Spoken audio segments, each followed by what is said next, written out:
Bonjour les amis. Alors, voilà une petite cartouche de rentrée.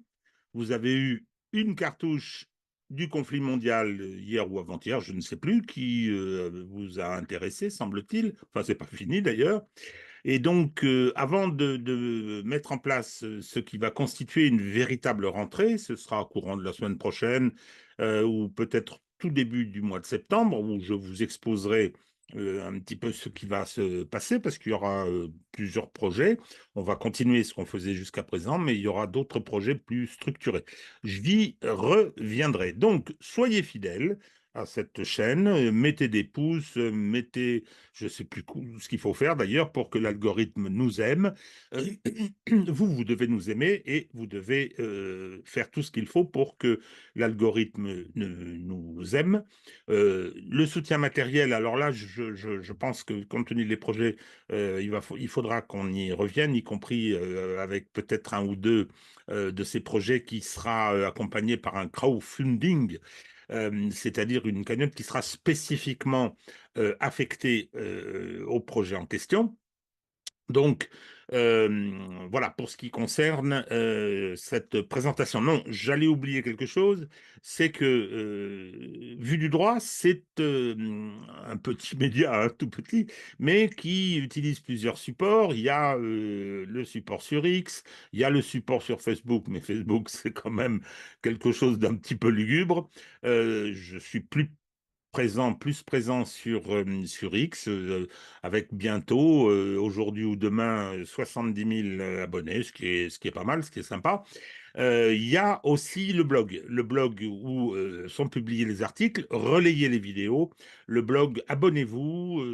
Je crois que l'écrit, c'est quelque chose de très important aussi. Et puis bon, j'aime ça, et je publie alors mes propres articles, et ça fait déjà un bon moment, et je publie aussi ceux des autres lorsque ils me les proposent ou que je les trouve intéressants. Alors voilà pour ce qui concerne cette petite présentation. Alors, aujourd'hui, on va faire une cartouche. On va dire du mal d'un certain nombre de personnes, puisque c'est l'objectif de cette petite émission. Alors, avant de revenir sur le déroulement de la séquence politique qui a commencé avec le résultat des élections européennes le 9 juin dernier, et toute la mécanique qui s'est mise en route avec la décision d'Emmanuel Macron de dissoudre l'Assemblée nationale, il y a beaucoup de leçons à tirer de la dite séquence. Permettra de dire du mal d'un certain nombre de personnes et de donner mes positions, mes analyses. En attendant, je voulais revenir sur la séquence relative à la mort d'Alain Delon. Alain Delon est mort à 88 ans, c'est un bel âge. Euh, C'était une star mondiale, mondialement connue. C'était un acteur d'une époque aujourd'hui révolue. C'est ma jeunesse, c'est mon âge d'homme aussi. Il était servi par un physique hors norme, complètement hors norme, et donc il a fait la carrière qu'il souhaitait. Mais ce qui a été intéressant, c'est la façon dont la société française d'aujourd'hui, essentiellement son système médiatique, qui comprend les médias et les réseaux, s'est emparé de cette disparition. Alors, je vais être bref parce que j'entends pas du tout me mêler de ces discussions qui n'ont, à mon avis, pas grand intérêt. Si on veut s'intéresser à Alain Delon, bah, il faut voir ses films. C'est surtout ça. Et il y en a certains qui sont des œuvres majeures. Il y a bien évidemment Le Guépard. Il y a aussi, moi, un de mes préférés, c'est Plein Soleil, avec ma chère euh, aïe, aïe, aïe, ça y est, son nom m'échappe au pire moment. Marie Laforêt et Maurice Ronet. C'est un film extraordinaire, pervers profondément, et donc j'invite à le regarder.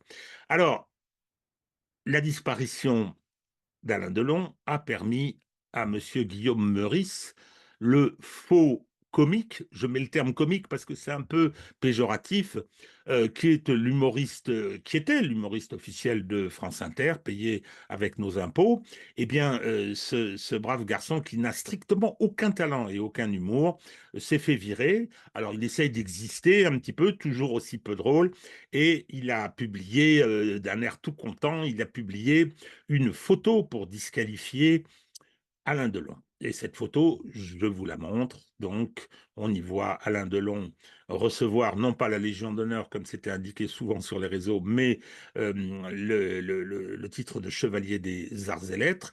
Et il est avec Jean-Marie Le Pen. euh, Tous les deux rigolent, bien contents de cette présentation devant les objectifs. Donc, Alain Delon rit avec Jean-Marie Le Pen, donc c'est un nazi qui mange les petits-enfants. Voilà, c'était ridicule, ça a été repris suffisamment souvent pour que on le note. Alors, le problème, c'est qu'Alain Delon, il a rencontré beaucoup de monde. Alors, pour conforter cette qualification de nazi qui mange les petits-enfants, eh bien, je vous propose une autre photo où on voit bien cette connivence avec un monsieur dont on nous dit souvent qu'il a reçu l'ordre de la Francisque pendant la Deuxième Guerre mondiale. Je fais partie de ceux qui considèrent que c'est un mauvais procès qui lui est fait. Hein, il a été résistant, même si on peut critiquer les choix qu'il a fait, y compris à ce moment-là. Il a été incontestablement un résistant. Donc voilà cette photo qui montre que effectivement, lorsqu'on est une star mondiale, on a tout un tas de fréquentations. Et puis il y en a une autre. Coucou, Guillaume Meurice. Coucou, Sophia Aram, elle n'a rien dit, mais je la cite parce que elle est tellement nulle et elle est tellement à en rajouter pour donner des gages, pour être reconnue par la bourgeoisie, que c'en est pitoyable. Donc, Guillaume Meurice, retour à Guillaume Meurice, mon cher Guillaume Meurice, vous avez raison. Regardez cette photo-là, eh bien, Alain Delon est en mauvaise compagnie à nouveau. Simone Veil, je crois. Donc, il faudrait peut-être arrêter ces stupidités. Bon, écoutez, je me défoule un peu parce que la période, et je vais y revenir, la période politique que nous traversons est quand même pas véritablement brillante, en tout cas pas à l'honneur de notre pays.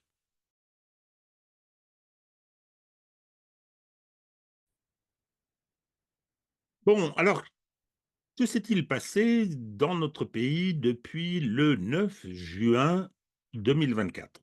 9 juin, c'est le jour des élections européennes, dont le résultat est catastrophique pour Emmanuel Macron. Je ne me rappelle plus exactement, bon, on a oublié, il s'est passé tellement de choses. Euh, ils sont autour de 15% des voix. C'est une catastrophe. Et le Rassemblement national est au-delà des 30%. C'est un événement considérable qui provoque un grand tintamarre. Et dès le 9 au soir, Emmanuel Macron, toujours désireux de faire le kéké, annonce brutalement la dissolution de l'Assemblée nationale en disant, écoutez, voilà, il ne dit pas ça comme ça, hein, je viens de subir une grave défaite, donc je vais demander au peuple son avis. Sur le plan théorique, c'est pas, je veux dire, ça n'a rien d'antidémocratique. Hein. On dit, voilà, la Constitution le permet, donc je dissous et je renvoie devant les électeurs la question politique posée ou les solutions à la question politique posée par le résultat du scrutin du 9 juin. Simplement, il utilise une période, puisqu'il y a une fourchette qui est autorisée par la Constitution, extrêmement courte, et on se retrouve avec une campagne électorale qui va durer à peine 15 jours. Tout le monde se précipite, ce n'est pas facile de s'organiser pour les différents partis, et le scrutin se déroule. Le scrutin donne donc un premier résultat le 30 juin. Alors je vais rappeler vous le savez tous, mais je vais quand même rappeler les caractéristiques du scrutin uninominal à deux tours. C'est très différent de celui qui a été utilisé le 4 juillet en Grande-Bretagne, où effectivement, c'est le premier arrivé qui peut être élu avec 20% des voix, c'est le premier qui est élu. uninominal à un tour. En France, c'est uninominal à deux tours. Alors, je fais déjà à ce stade une première petite observation concernant le système britannique. Bon, ben, c'est leur affaire, hein, il leur permet de faire fonctionner leur système. On a eu une victoire le 4 juillet écrasante du Parti travailliste. Au plan des pourcentages, au plan proportionnel, ce n'était pas si extraordinaire, mais il y a eu cet effet d'entraînement.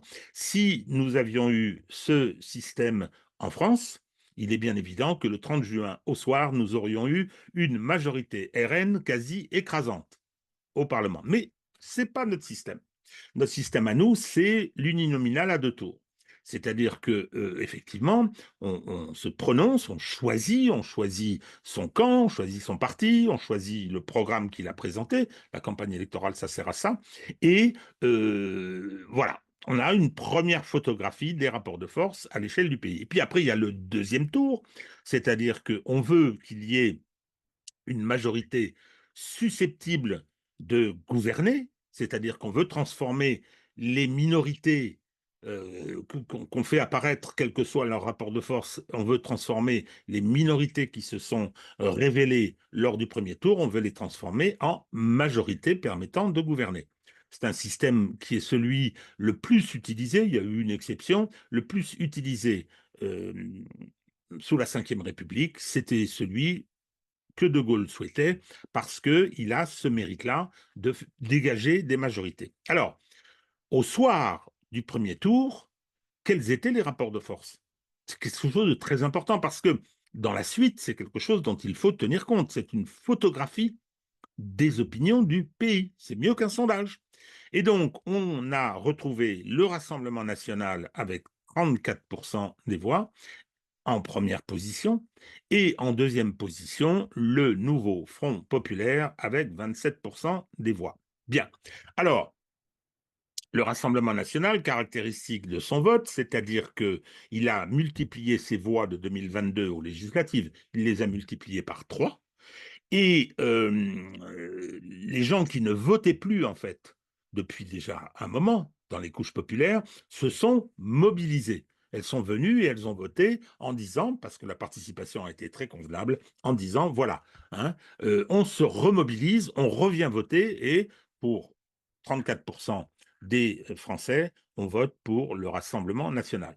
Le nouveau Front populaire, c'était une espèce d'avatar de la NUPES qui avait été créé sous l'égide de Jean-Luc Mélenchon en 2022, qui battait de l'aile. Donc, il a fallu rapidement, compte tenu de la précipitation, il a fallu rapidement trouver une nouvelle alliance électorale. J'insiste sur le terme alliance électorale, ça n'est pas autre chose qu'une alliance électorale. Et cette alliance électorale a été, en prenant le nom des grands ancêtres, le nouveau Front populaire, ce qui est une pure imposture. Bon, mais ça, c'est une autre question. Hein, et on a juxtaposé les choux et les carottes pour pouvoir affronter les élections. Et 27% des Français, c'est-à-dire un des étiages les plus bas de la gauche de l'histoire de la Ve République, je ne parle pas des débuts, hein, a été effectivement réalisé le 30 juin au soir. Et là, qu'est-ce qui s'est passé? Donc, on avait ce rapport de force et on s'est dit, bah, dis donc, un parti qui au premier tour a 34% des voix, avec le système uninominal à deux tours, il va y avoir un effet, une dynamique, un effet d'entraînement, et il est tout à fait possible que le Rassemblement national ait une majorité absolue, ou bien plus probablement relative, c'est-à-dire autour de 240, 250 députés. Il en faut 290 pour être majoritaire à l'Assemblée nationale. Bien, donc, qu'est-ce qui se passe à ce moment-là? Eh bien, la gauche fait, sous l'impulsion de Jean-Luc Mélenchon, fait pour la énième fois une nouvelle opération Castor. Le Rassemblement national, les barbares, les nazis qui mangent les petits-enfants, tout ce théâtre dénoncé en son temps par Lionel Jospin est utilisé, et pour la énième fois, la petite bourgeoisie urbaine, celle qui vote à gauche sociologiquement, il y a des couches populaires aussi, il y a des populations ici de l'immigration aussi, pas beaucoup, hein, mais ces couches particulières vont venir au secours d'Emmanuel Macron. Emmanuel Macron est annoncé dans les sondages et les études d'opinion avec un groupe qui aurait rassemblé 70 à 80 parlementaires, eh bien, on se dit à gauche, non, non, on va prétendre une nouvelle fois, comme on l'a fait en 2002, comme on l'a fait, je ne sais plus, enfin, je finis par ne plus compter, hein, en tout cas en 2017, c'est évident, parce que c'est les mêmes à ce moment-là hein, qui le font. En 2022, à la présidentielle, aux législatives, on va faire barrage. On va utiliser la stratégie du castor hein, et ça implique quoi, cette stratégie? Ben, ça implique qu'on se fait des désistements réciproques. Moi, je me rappelle dans mon jeune temps, hein, à gauche, il y avait la discipline républicaine, le communiste ou le socialiste arrivait deuxième, derrière son allié, se désistait.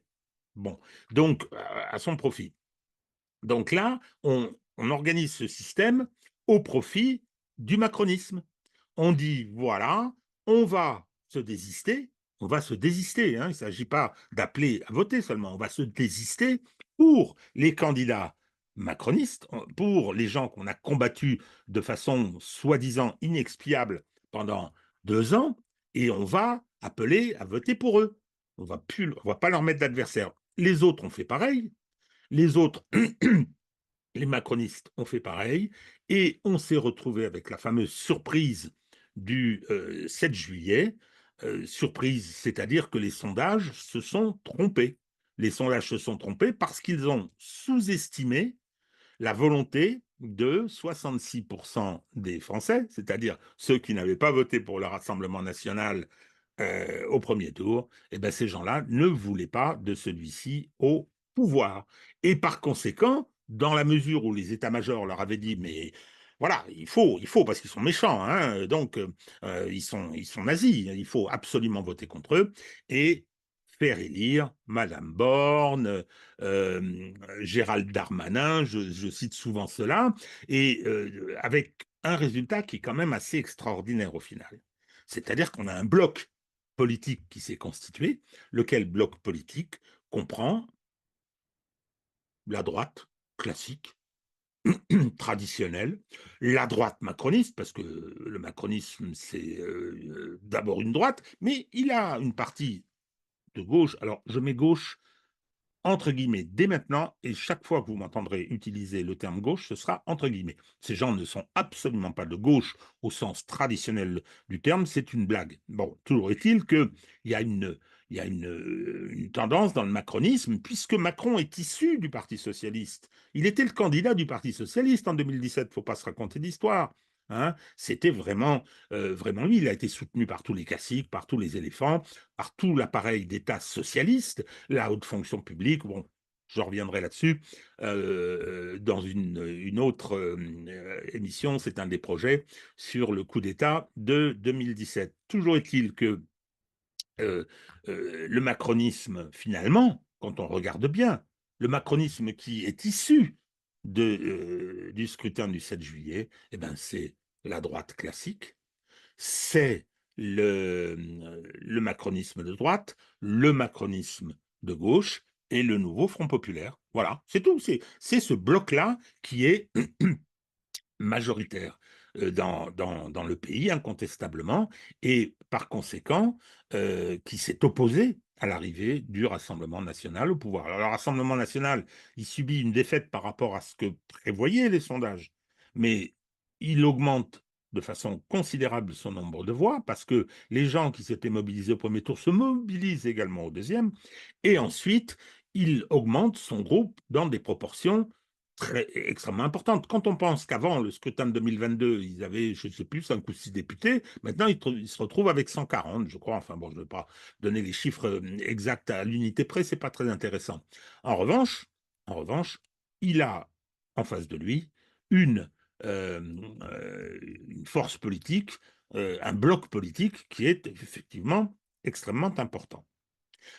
Et ça va se manifester d'ailleurs lorsque l'Assemblée nationale se réunit, ça va se manifester euh, lorsqu'il va falloir attribuer les postes des institutions internes à l'Assemblée nationale. Il y a un règlement qui a une valeur juridique normative extrêmement importante, hein, qui prévoit des postes de vice-président, qui prévoit des postes de questeur, des présidences de commission, etc. Et euh, les macronistes et les gens du NFP, aidés par la droite, se mettent d'accord pour exclure les représentants du premier groupe parlementaire à l'Assemblée nationale de tous les postes.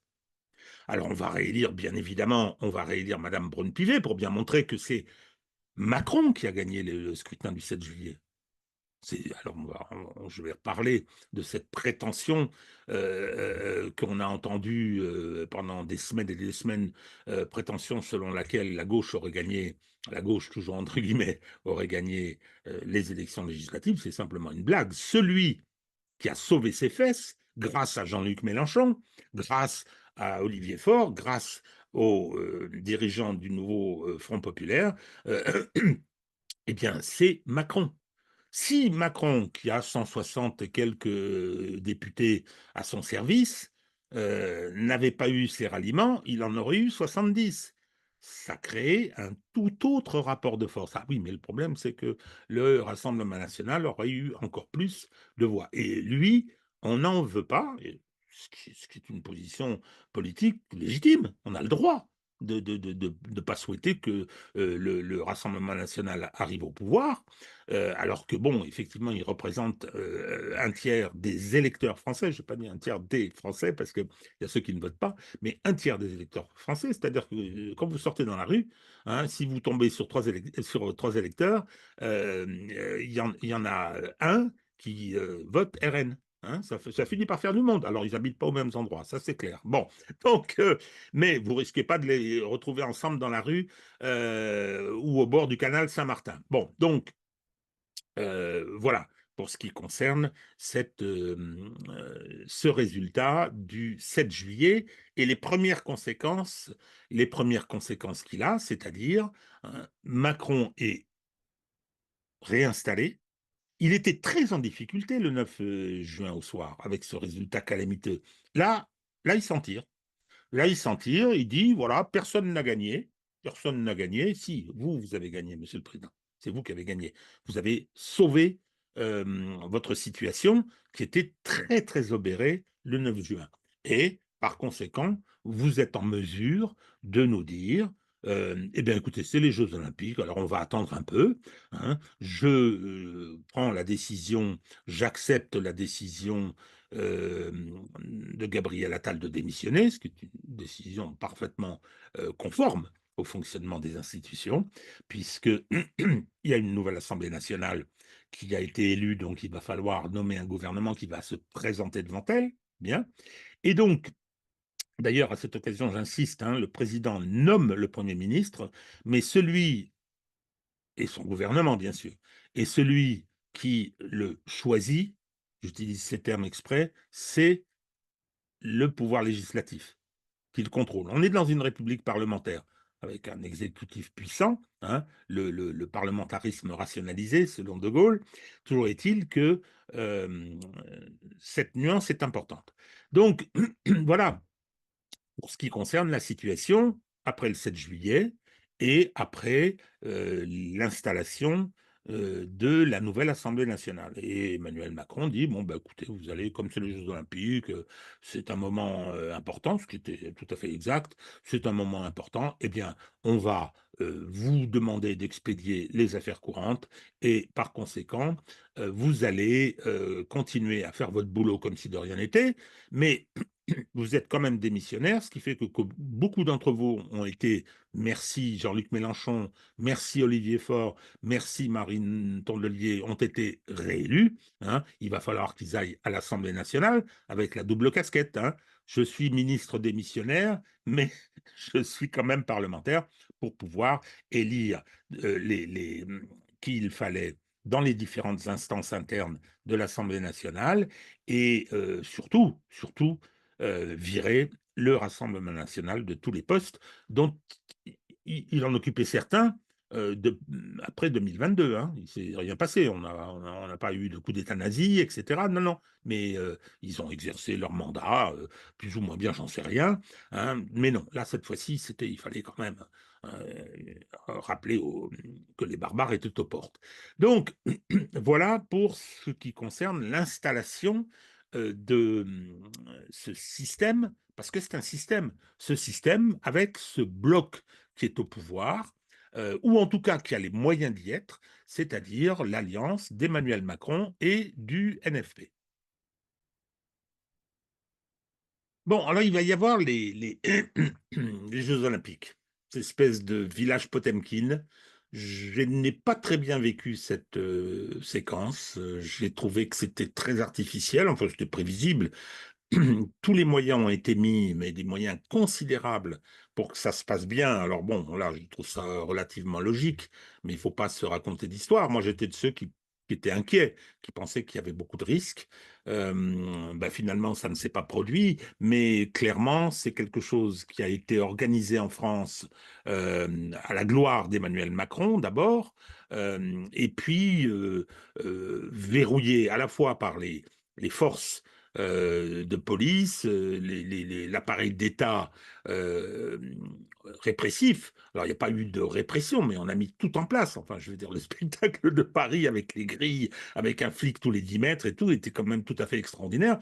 Moi, ce qui m'a frappé, c'était la présence dans les gradins. La présence dans les gradins, alors on sait aujourd'hui qu'il y avait des claques qui étaient organisées pour mettre de l'ambiance, mais j'ai constaté que les couches populaires n'étaient pas présentes dans les gradins. Alors c'est sûr qu'il y avait des sites qui étaient très beaux, c'est sûr qu'il y a eu des choses assez intéressantes qui se sont produites, mais qu'on ne vienne pas me raconter que c'était une grande fête populaire. Ça n'est pas vrai.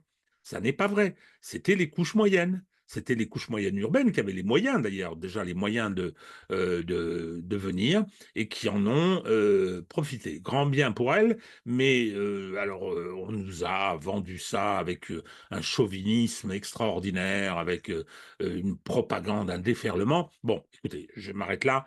Je renvoie à mon article une quinzaine particulière sur le blog qui dit ce que j'en pense. Je considère que le spectacle que nous avons donné n'est pas véritablement encourageant. Pas seulement parce que, je veux dire, il y a des choses qui sont en train de changer, il y a des choses qui sont en train de s'effondrer, ça c'est une donnée, mais non, ce qu'a montré la capacité du système à verrouiller quelque chose à son profit en tenant à l'écart tous ceux au nom desquels ça aurait dû se produire, et bien évidemment sans parler des coûts absolument pharaoniques que toute cette opération a dû coûter.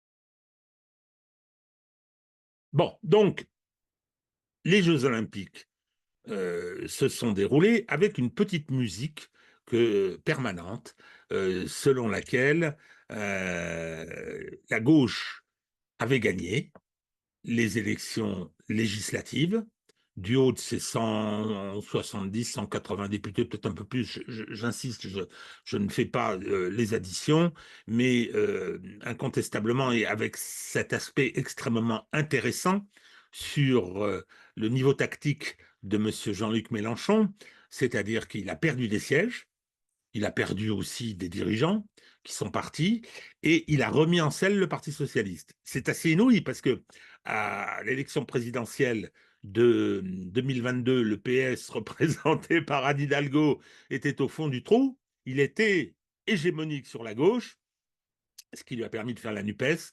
Eh bien là, son groupe parlementaire s'est réduit et le PS a été remis en selle, y compris avec l'élection magnifique du personnage splendide que le monde nous envie, qui s'appelle François Hollande. Voilà, hein, François Hollande.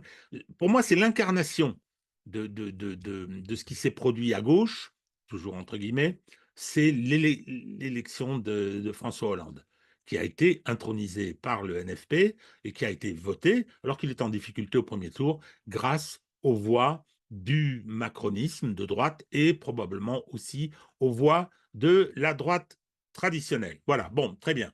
Eh bien, ça, c'était un petit caillou dans le jardin de Monsieur Mélenchon sur les conséquences tactiques de cette opération. Alors, on va me dire, oui, comme d'habitude, mais qu'est-ce qu'on pouvait faire? On était obligé de, vous étiez obligé à rien. Chacun fait ce qu'il a à faire en conscience. Mais il y a eu une magouille. Il y a eu quelque chose je veux dire, renvoyé au système des apparentements de 1951 mis en place par le Percueil, qui avait permis d'éviter l'arrivée au pouvoir du rassemblement du peuple français du général de Gaulle. Voilà. Bon, donc c'est une opération d'alliance électorale qui fait qu'aujourd'hui, et je l'ai déjà dit tout à l'heure, on a un bloc qui est constitué à la fois de la droite, du macronisme et de la gauche. Bon, donc cette gauche, elle avait fait le tapin comme ça au profit excusez mon expression, mais c'est exactement ça, au profit d'Emmanuel Macron. Elle a demandé qu'on lui paye sa passe. Hein, voilà, écoutez, bon, maintenant il faut, on a gagné, on est les premiers, etc. On est les premiers quoi? On n'a ni la gauche, le NFP n'a ni majorité relative, ni bien évidemment majorité absolue. On ne sait absolument pas ce que donnerait l'arrivée à Matignon d'un Premier ministre issu du NFP, alors, Mathilde Panot par exemple, hein, je dis ça pour rire. On ne sait pas absolument pas, mais on irait probablement vers un renversement, vers une motion de censure. Par conséquent, venir dire on a gagné et on doit nous nommer un Premier ministre issu de nos rangs, non. Non, non, je suis tout à fait désolé. Le NFP n'a pas gagné les élections. Alors, on a tout un tas de gens qui sont venus sur les plateaux inventer des règles constitutionnelles en disant, voilà, sous la Ve République, le président de la République, en 86, en 93, en 2000, enfin, 2007, oui, attends, non, en 97, pardon, je m'en mêle. En 97, Chirac battu après avoir dissous, ils ont appelé à Matignon le représentant du groupe le plus important. Non, non, non, non, non, non. Ont été appelés à Matignon des gens qui avaient la majorité au Parlement et une majorité absolue dont a disposé Lionel Jospin pendant la totalité du mandat de cette Assemblée nationale élue en 1997. Bien, donc venir prétendre qu'il existait une règle constitutionnelle, c'était faux. Alors après, on nous a inventé une tradition.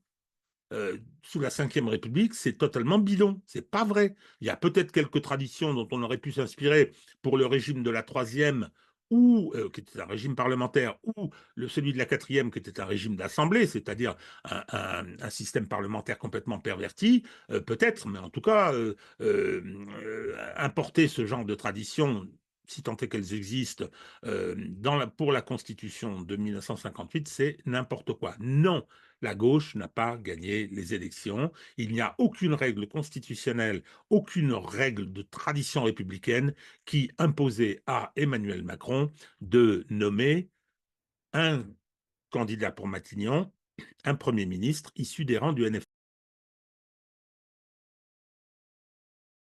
Alors, le NFP, ils étaient embêtés parce que ils n'arrivaient pas à se mettre d'accord sur un nom. Puis tout d'un coup, on nous a sorti du chapeau, mais une caricature de la haute fonction publique d'État socialiste. Mais vraiment. Alors bon, je reconnais, je me confesse, c'est très mal. Je ne supporte pas Lucie Castex. Enfin, je ne la supporte pas, je ne la connais pas. Mais ce que j'en vois, ce qu'on étale, c'est quelque chose, mais d'insupportable. D'abord, elle est complètement issue de la mouvance sociale libérale la pire du Parti socialiste. Et je pense que Mélenchon s'est fait surprendre, ce qui expliquera pourquoi c'est ma thèse, pourquoi il a par la suite lancé euh, l'opération destitution de Macron. Bien, donc Lucie Castex qui est directrice des affaires financières, directrice financière de la ville de Paris. Ce qui, bon, elle n'y est pas depuis très longtemps, il ne faut pas être injuste non plus, mais bon, ce n'est pas l'endroit où, semble-t-il, d'ores et déjà, elle a pu exercer des talents hors normes. Bien, donc, mais en dehors de ça, tout a été horrible. Tout a été horrible, on a sorti quelqu'un venu de nulle part, ça me rappelle des souvenirs, hein, 2016 avec Emmanuel Macron, a amené à l'Élysée comme ça, quelqu'un dont les premiers actes ont été, un, d'aller faire de la démagogie, la pire des démagogies, à gauche, hein. Alors là, je vous mets quelques-unes des images de la calamiteuse visite aux ouvriers de Duralex. Non, mais c'est quelque chose de tout à fait, de tout à fait épouvantable.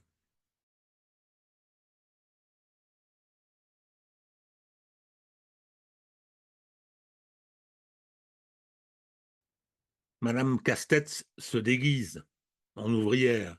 Madame Castex donne l'impression qu'elle fait la vaisselle. Alors, il y avait eu aussi l'image, moi j'ai publié tout ça, c'est très mal, je sais, j'ai publié tout ça sur les réseaux où elle est allée voir comme ça les ouvriers.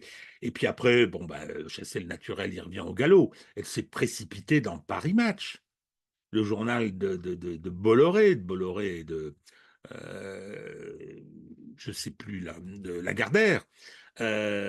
Donc, pour faire quoi? Pour dire, voilà, je vais faire ceci, je vais faire cela, etc., etc. Non, non, non, non, non, non.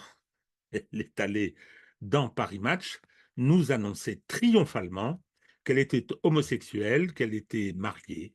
Et donc, elle est venue nous dire, voilà, je dois être Premier ministre, parce que substance, c'était ça. Je dois être Premier ministre parce que je suis homosexuel. Effarant, totalement effarant, ridicule, surtout, enfin, je veux dire, elle a sacrifié au pire de la société du spectacle wokiste d'aujourd'hui. C'est vraiment quelque chose, non pas le fait qu'elle soit homosexuelle, ça, je m'en fous, mais d'une force totale, mais du fait que, je veux dire, on vient étaler ça, mais attendez, madame, on s'en fiche. Dites-nous ce que vous allez faire. Et là, quand on l'a interrogé là-dessus, hein, l'augmentation du SMIC, le rétablissement de l'ISF, oui, ce sont des horizons. Hein, voilà, l'horizon, vous savez, le genre de la ligne d'horizon qui fuit comme sur la mer, hein, donc qui s'éloigne toujours chaque fois qu'on avance. Non, mais une caricature, une caricature. Et évidemment, on sait très bien que dès que Madame Castex va être euh, désignée, si tant est qu'elle le soit, à Matignon, qu'elle aura organisé un gouvernement avec Manuel Valls, François Hollande, Moscovici, tous ceux qu'on a connus au mandat Hollande, comme ministre, Cazeneuve, bien sûr, plus quelques ralliés quelques anciens membres du PS ralliés à Macron qui vont revenir, et on aura la trahison habituelle. On vous dira, la finance, c'est notre ennemi, et puis on sait très bien ce qui va en être. Bon, c'est quelque chose d'invraisemblable à ce niveau de duplicité et, comme disent les jeunes, de foutage de gueule. Enfin, je le dis aussi d'ailleurs. Hein. Bon, donc il y en a un qui as-tu pensé que il était un petit peu coincé parce que, bien évidemment, si jamais Castex s'était nommé, je vois mal quels seraient les postes de ministres qui seraient donnés à NFP, et je pense pas que cela se passe très simplement, hein, et que l'ami de Pierre Moscovici désigne des ministres, en particulier je pense à Jean-Luc Mélenchon, je vois mal Jean-Luc Mélenchon nommé ministre de l'Intérieur. Bon, donc, ils sont embêtés à LFI. Alors, qu'est-ce qu'ils ont fait? Qu'est-ce qu'a fait Jean-Luc Mélenchon? Moi, je trouve ça assez extraordinaire quand même. Il a dit, voilà, il faut nommer Lucie Castex à Matignon. Alors, au début, c'était, faut nommer quelqu'un du NFP sinon c'est antidémocratique, sinon c'est un coup d'État, sinon c'est une violation de la Constitution, sinon c'est une violation de la tradition, et puis ça a glissé. Faut nommer Casse-Tête, sinon c'est un coup d'État, sinon c'est une violation de la Constitution, sinon c'est antidémocratique, etc. C'est-à-dire qu'on a glissé de la revendication d'un Premier ministre issu du NFP vers la revendication de la nomination de Lucie Casse-Tête. Et c'est ça qu'il a utilisé, Jean-Luc Mélenchon. Il a dit, voilà, vous devez nommer Lucie Cassès, à qui, à mon avis, il ne fait pas la moindre confiance, sinon, on dépose un projet de loi, on lance une procédure, oui, je crois que ça prend la voie d'un projet de loi, on lance la procédure de destitution de l'article 68 de la Constitution. Aïe, aïe, aïe, hein. Immédiatement, immédiatement, les autres membres du NFP ont dit non, non, mais attendez, non, non, non, ça c'est pas le moment. Qu'est-ce que c'est que cette histoire? Ils ont montré, ils ont montré leur division sur ce point, et surtout ils ont montré qu'ils avaient compris la manœuvre de Mélenchon. C'est que, Monsieur le Président, ou vous nommez cette dame à Matignon, ou on lance la procédure, c'est-à-dire qu'on vous lance un défi en sachant que cette procédure n'ira nulle part, ne peut aller nulle part. Non pas que les motifs qui permettent de destituer un président, qui sont les manquements aux devoirs essentiels de sa charge, ils sont là. Ils sont là. Le gars qui continue, alors que les Jeux Olympiques sont terminés, à maintenir en fonction un gouvernement illégitime. Je vais en dire un petit mot, hein, de cette violation grave et lourde de la Constitution. Eh bien, le motif pour le destituer, il est là. Mais bien évidemment, il n'y aura aucun rapport de force. Je rappelle la procédure, hein. Il faut un vote à la majorité de l'Assemblée nationale, qui saisit le Sénat, qui doit aussi voter à la majorité le renvoi du président, et le président ensuite passe comme devant une instance de jugement devant le Congrès, hein, c'est-à-dire les deux chambres réunies, et pour le destituer, il faut un vote, pardon, il faut un vote à la majorité des 3/5. Hein, bonjour. Hein. Donc, avant que cette procédure vienne au bout, en l'état, je pense qu'il n'y a aucune chance. En revanche, ce qui reste, eh ben, c'est que Emmanuel Macron est défié. Hein. Il est défié. Ou bien vous nommez mon candidat, à moi que j'ai, hein, moi Jean-Luc Mélenchon, je vous dis, mon candidat à moi que j'ai, c'est Lucie Cassette, ou bien vous la nommez, ou bien moi je vous fous dehors. C'est sûr que Emmanuel Macron va se coucher devant Jean-Luc Mélenchon. C'est une évidence absolue. Non, mais comment se moquer plus du monde que ces pantalonnades et ce théâtre qui, normalement, ne devrait intéresser personne? Bon, alors, est-ce que Emmanuel Macron, qui continue à consulter, qui dit le pays est tenu, il n'y a pas d'urgence à changer, est-ce que Macron qui laisse ou qui demande aux ministres démissionnaires de bien vouloir poursuivre leur mission, élaboration du budget, déplacement de M. Séjourné, ministre des Affaires étrangères dans une situation mondiale particulièrement délicate, pour ne prendre que ces exemples. Donc oui, est-ce que Emmanuel Macron, ce faisant, ne nommant pas de Premier ministre, continuant à faire durer le plaisir et laissant ses ministres ou demandant à ses ministres de continuer à faire leur boulot comme si de rien n'était, est-ce qu'ils violent la Constitution? Oui. À l'évidence, oui. Et pourquoi? Et pourquoi? Alors j'entends à droite à gauche, oui, mais la Belgique, la Hollande n'ont pas eu de gouvernement. Ils font ce qu'ils veulent, la Belgique et la Hollande. Moi, j'habite un pays qui s'appelle la France et qui est organisé par une constitution qui est la constitution du 4 octobre 1958. Et qu'est-ce qu'elle dit, cette constitution, dans son article 20? Elle dit le gouvernement détermine et conduit la politique de la nation. Et il dispose pour cela d'un certain nombre de prérogatives, et en particulier, il a l'usage de la force et il a l'usage de l'administration. Pour que le gouvernement puisse être légitime à déterminer et conduire la politique de la nation, il faut qu'il soit contrôlé par le gouvernement.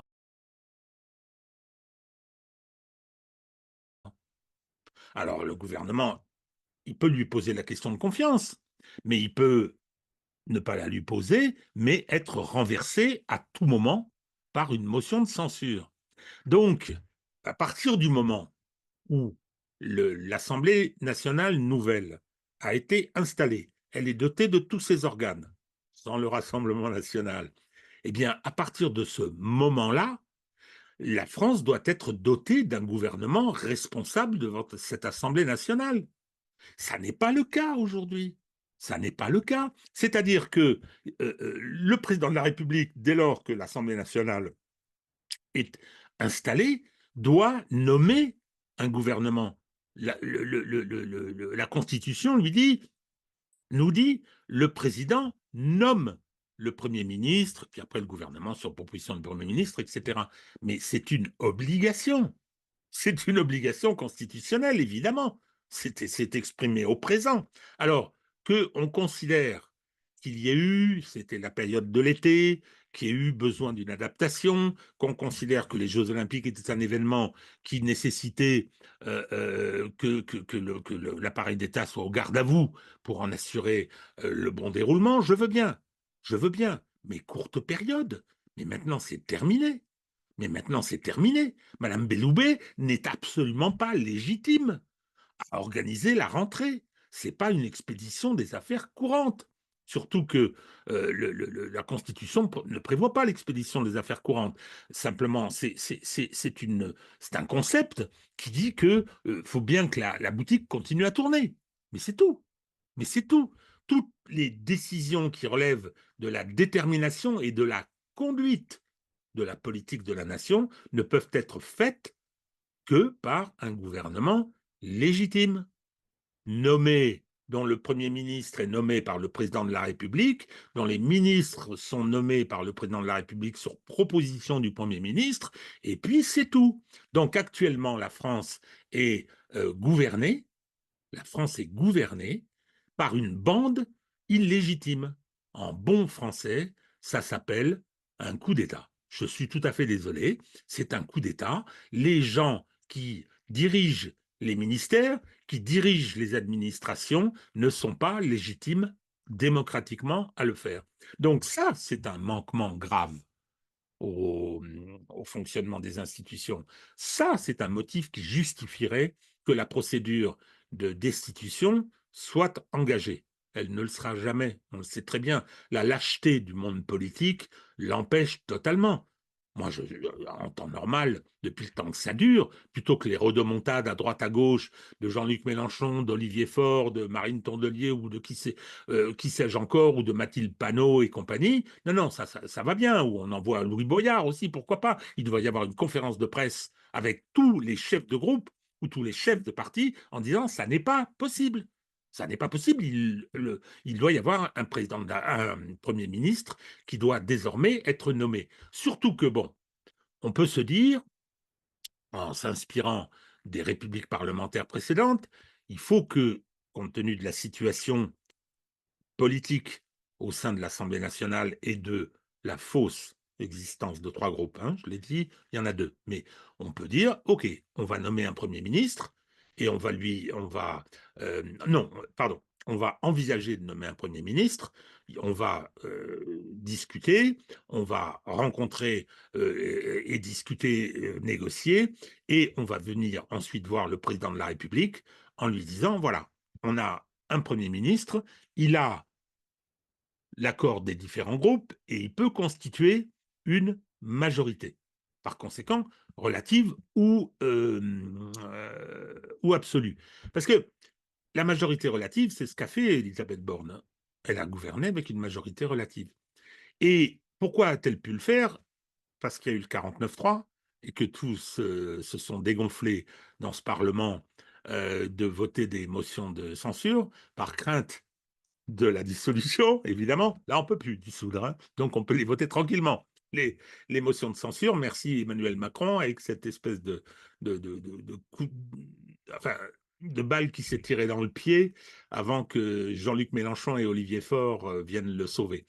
Donc, le Premier ministre devrait avoir discuté, devrait avoir et pouvoir dire au président qu'il appelle et là je pense un petit peu à ce qui se passait sous la troisième et éventuellement la quatrième, voilà, j'ai une majorité, je peux y aller. C'est ce qui s'est passé en 58. En 58, quand la quatrième République était au bord de l'effondrement, la France était au bord de la guerre civile, quand De Gaulle a dit OK, je suis prêt à revenir au pouvoir, mais bien évidemment, il a pris attache avec les différentes forces politiques, il l'a fait discrètement, et il est venu voir René Coty en disant OK, c'est bon, je peux y aller.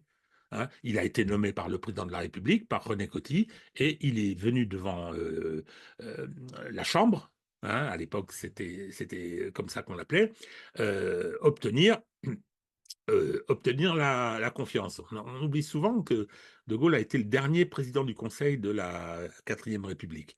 Donc voilà, c'est comme ça que ça devrait se passer. Mais ça se passe rapidement, ça se passe dans l'urgence, bien évidemment. Et là, M. Macron prend tout son temps et crée une situation. Et ce qui pose et qui caractérise la violation de la Constitution, c'est que les ministres en place, dont on rappelle qu'ils cumulent leur poste à l'Assemblée nationale et leur poste de ministre, ce qui est contraire à la Constitution, mais OK, ils ne sont plus ministres. Ce sont des espèces d'exécutants. Mais là où le problème se noue, c'est qu'il est impossible aujourd'hui que les ministres démissionnaires se contentent d'expédier les affaires courantes. Ça n'est pas vrai. Ça n'est pas vrai. Donc, ils vont devoir nécessairement, ils le font déjà, j'en ai parlé pour ces journées, j'en ai parlé pour Belloubet, ils accomplissent d'ores et déjà des actes qui relèvent de la compétence d'un ministre de plein exercice, nommé par le président de la République sur proposition du Premier ministre et ayant été responsable devant l'Assemblée nationale. Donc c'est ça le fonctionnement démocratique, mais le fonctionnement constitutionnel du système français de la Constitution du 4 octobre 1958. Monsieur Macron le viole absolument tous les jours. Alors, il va recevoir, je ne sais pas quand, les gens du RN. Bon, il va peut-être finir par sortir de cette situation. Ce que je dirais simplement, c'est que ce que ça raconte, que toute cette séquence de 2 mois raconte sur l'état de notre malheureux pays, l'État démocratique, l'État institutionnel, l'État administratif est tragique. J'insiste là-dessus. Ça montre bien que il n'y a plus rien qui fonctionne. Il n'y a plus rien qui fonctionne. On est en train de basculer. En plus, c'est un régime autoritaire qui est soutenu, et j'y reviendrai, je vous en reparlerai, c'est un régime autoritaire qui est soutenu par la police, qui ne lui manquera pas. Hein. Ils votent tous Rassemblement national, et c'est pas vrai. Ils votent, je ne sais pas ce qu'ils votent, mais je sais simplement, lorsqu'on leur a demandé de matraquer les gilets jaunes, de les réprimer, de les brutaliser, de les blesser, il n'a manqué personne. Lorsqu'au moment du Covid, on a dit vous allez mettre cette population en coupe réglée, ils ont été mais extrêmement diligents. Rappelez-vous les millions d'amendes qui ont été délivrés à des gens tout seuls sur des plages parce que, ou à ceux qui ne portaient pas le masque. Rappelez-vous ces policiers, alors sans état d'âme, qui venaient fouiller dans les caddies des gens qui allaient s'acheter à manger pour savoir si c'était bien compatible avec un régime normal et que certains achats n'étaient pas des achats de je ne sais quoi. Enfin, on l'a vu ça. Donc la police ne manquera pas une seconde, elle vient encore d'en faire la démonstration pour les Jeux Olympiques, ne manquera pas une seconde à ce régime autoritaire. Quant à la justice, alors ça, celle-là, elle n'est pas au garde à vous devant le pouvoir macroniste. Elle le soutient, elle est connivente. Elle l'a fait élire en 2017, elle le protège depuis. Donc, et quand on voit ce qui s'est passé en Grande-Bretagne, ce sera la même chose chez nous. Tout ça n'est pas extraordinaire.